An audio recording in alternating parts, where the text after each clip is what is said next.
Hello, good morning sa inyo mga paps at ayan, welcome back nga pala sa aking YouTube channel. At syempre, pasensya na at natagalan tayong walang upload. So, ngayong araw ay pupunta tayo ng LBC para magpadala ng mga sticker natin tsaka mga t-shirt. Then, pupunta na rin tayo kay Benson kasi magpapaayos tayo ng kotse. Ayan, so yung papaayos natin yung kotse ngayon ay Bossing! Ayan, ito yung ating papaayos ngayon, si Dos, ayan. Kung RC1, RC2, ayan. So, mamaya i-review natin tong kotse na to. Kung anong meron. Konting review lang naman. Kumbaga hindi pa full review, ayan. Bali may bago tayong sasakyan. So, si Uno, dyan muna. Matagal-tagal ko na rin hindi napapatakbo si Uno. Siguro may 1 linggo na. Kaya hindi ko muna siya napapatakbo kasi sa Sabado ay pupunta kami ng Cavite. Ayan, bali Christmas party ng ating sponsors. Can Royal Philippines, ayan, maraming salamat po ulit sa inyo, Can Royal Philippines. So, ito muna yung gagamitin natin. Itong orange. Ipapakita lang sa inyo. Kung magpapalit pa tayo ng Max din eh. Ari lang naman yung nagustuhan ko din sa kutsing ari. Ayan. So, syempre may karmit sticker na rin yan, kahit pa paano. Ayan, so bale ito, legit SIR body. Ayun, converted yun si Uno. Pero okay lang. At least nananakbo na ngayon, di ba? Tsaka yun, laking pinagkaiba ni Uno ngayon, kaysa doon sa dati. Pinapailit ko lang yung makina niya, tapos pupunta na tayo doon sa may bayan, sa may Lipas, may Ayala. Kasi doon ako magpapaship sa may LBC doon, tapos direkta na tayo kay Benson. So yun guys, update ko na lang kayo mamaya kung anong gagawin sa kotse na to. Kasi may check engine din eh. Papalis natin yun kay Benson, yung builder natin. Yung nagbibuild dito kay Uno. So yun guys, update ko nila kay mamaya. Peace out. Walyari nga pala ang loob ni Dos. Ayan, naka-quick reel siyang steering wheel. Tapos ayan, naka-kitchen na shifter. Tapos ayan, ito yung gauge niya. So ito yung sasabi ko, may check engine. Papatanggal natin yan kasi ito kakaayos lang ng makina neto, may inayos sa makina neto eh. Tapos nung pagsalpak ulit namin ng makina yan, may check engine na. Siguro may tanggal lang na wire kaya nagkaganon. Paano, di-update ko na lang ulit kayo. Ako'y napadaan lang din sa may gasolina ng aret. Gawa ng tukod na talaga si Uno. Ayan, si Uno, sorry. Si Dos pala, si Dos. Tukod na. Eh di ngayon, okay, dediretso muna ng LBC. Tapos pagkatapos nga ng LBC, ay pupunta na tayo kay Kuya Benson. Para ipayos na natin ito at papatanggal natin itong check engine. Pero ayos naman siya manakbo eh. Siguro yung wear nga lang kasi may napansin ako na tanggal na wear dun sa may loob, sa may engine bay dun. So, update ko na lang kayo ulit mamaya guys. Ayan, peace out. Alright, dito tayo ngayon sa may hi-fi building. So, ayan si Dos. At syempre, ito yung ating papaship. Dito tayo papaship sa may LBC. Ayun.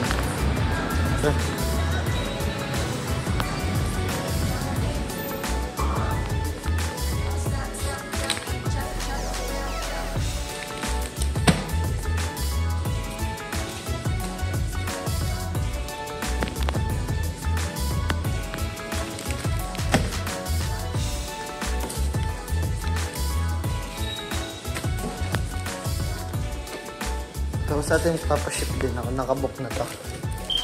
Nasa likod po yung mga number po niya. Dire-diretso na po. May check engine nga. Alright mga paps, nandito din na nga pala tayo ngayon. Kana Kuya Benson. Ayan, talaga lamang ulang-ulan na. Anong head na rin? P2J. Papacheck natin na rin si Dos. Gawa ng yun nga, may check engine siya. Yun lang ayusin yung minor niya. Papacheck up, papatiming. Papacheck na din natin kung ano mga problema na itong makina na ito. Para ayusin na lahat. So, sina Kuya Benson ang bahala dyan at ayan. Sina Harold.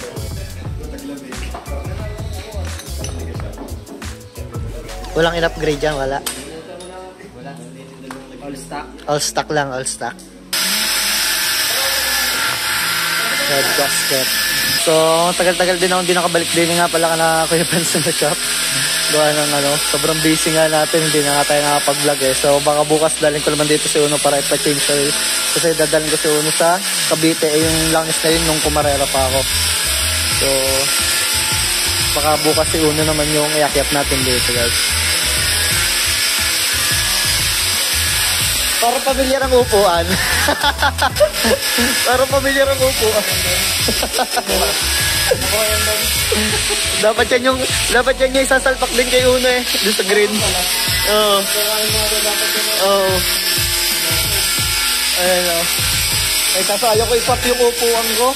Yung kay Uno. Napaulot na.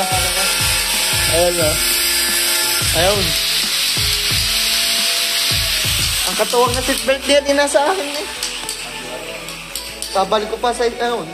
Gawa nang kinuha ko yung bucket seat, yung racing seat ni Papa eh. Ito mo, magkaiba. Familiar eh, ang upuan. Ayan, yung seatbelt na yan, yung katuwang na yan, yung nakaiuno, yung gamit natin. Dikit na dikit ka sa garne. Kapit na kapit ka diyan. Hindi ba ano na yan, pagsalikuan. Ayan o. Dikit na dikit. Oo. Dapat yan eh, nakaiuno. Ay, kako ayaw kung kasi swap yung upuan at yung upuan natin ay rear daw. Sabi ng mga nakakaalam, eh, meron ngang mga ano, gustong bumili ng upuan ko eh. Sabi naman, bawag ko na daw ibenta kasi mahirapan daw ako i-buyback. Kasi nga rear daw yung upuan na yun. Working yan, working. Original ng Honda yan. Testingin natin ng sunroof. Yan na. Working yan. Oh, ayos. Matibay. Matibay. Soon for sale, soon. Pag nalingay lang eh, bebenta na rin. Parang i-mags lang ang papalitan din eh. Oo. Mags na lang, kasama ng mags ka, tas kanipis ng gulong. Kahirap ang hanapin ng garing gulong, ng garing size. Pag sa hirap, naka low profile. Sabi ko yung naka-sunroof na. Basta interior ayos naman. Sabi ko yung mags lang talagang papalitan din eh. Yung akin ano yan, kailangan na i-change oil ulit. Dahil nung karera pa yun eh.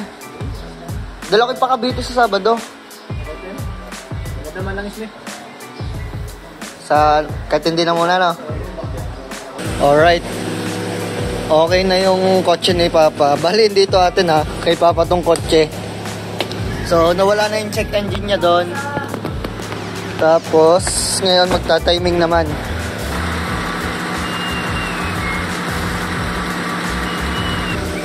So, mag-adjust yan sa may distributor. Dito.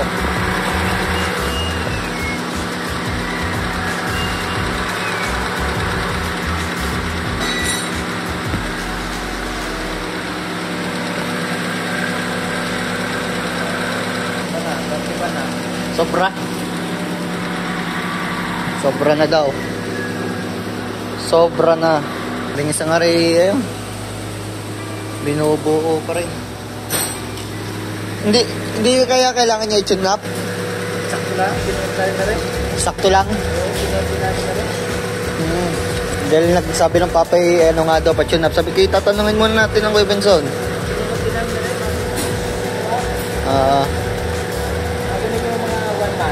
One month. Yan, hindi na nag-a-adjust pag nag-timing. Ito sa may distributor. Titingnan ulit doon kung tama. Yan, mag-a-adjust ulit na rin.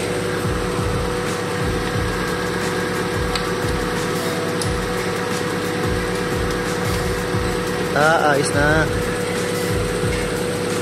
Ayos na.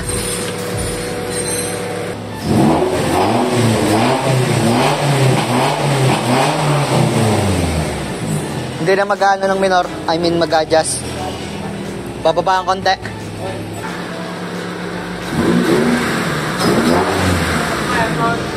Buksan ka. Buksan daw natin ang air cone. Air cone. Uno lang. 1-1. 1-1 RPM.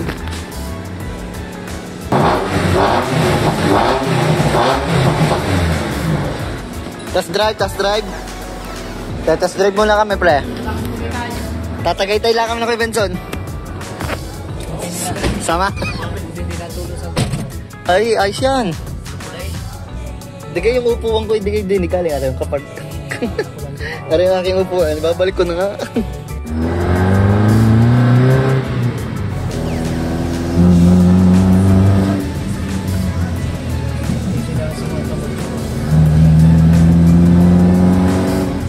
Balising out ang putyo, engine support, thermo switch.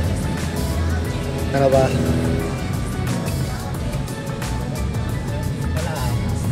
Yung balang.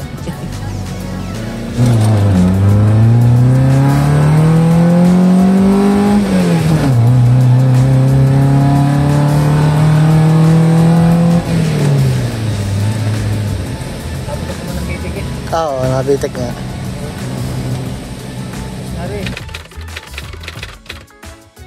Ayun na, tagal na rin. On. Off. Hindi na ganapan. Off. On. Off. On. Okay, start. Nagpapakan ito. Ipakan mo clutch para tahimik. Wow. Okay.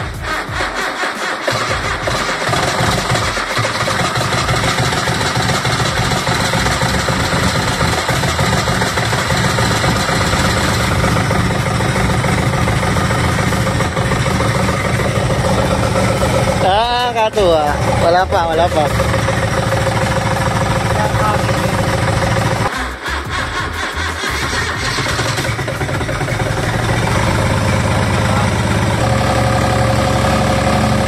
Ayaw ka mabuhay, pare.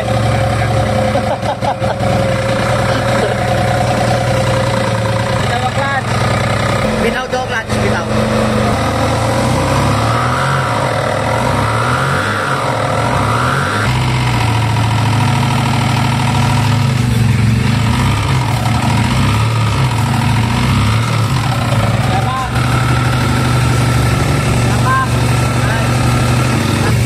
Clutch, clutch.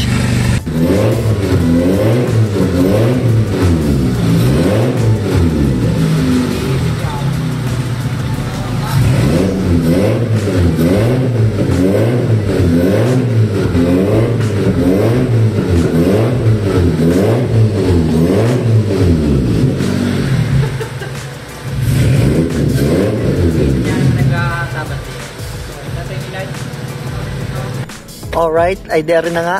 Tayo pa uwi na ngayon. Ay ito na namang umayos na ang minor ni, ni Dos. Ayos na, bali bibili na lang tayo ng thermo switch. Kasi yan hindi naga yung temperature natin. Baka mamaya overheat na, hindi pa natin alam, di ba? So, yun lang natin bibilin.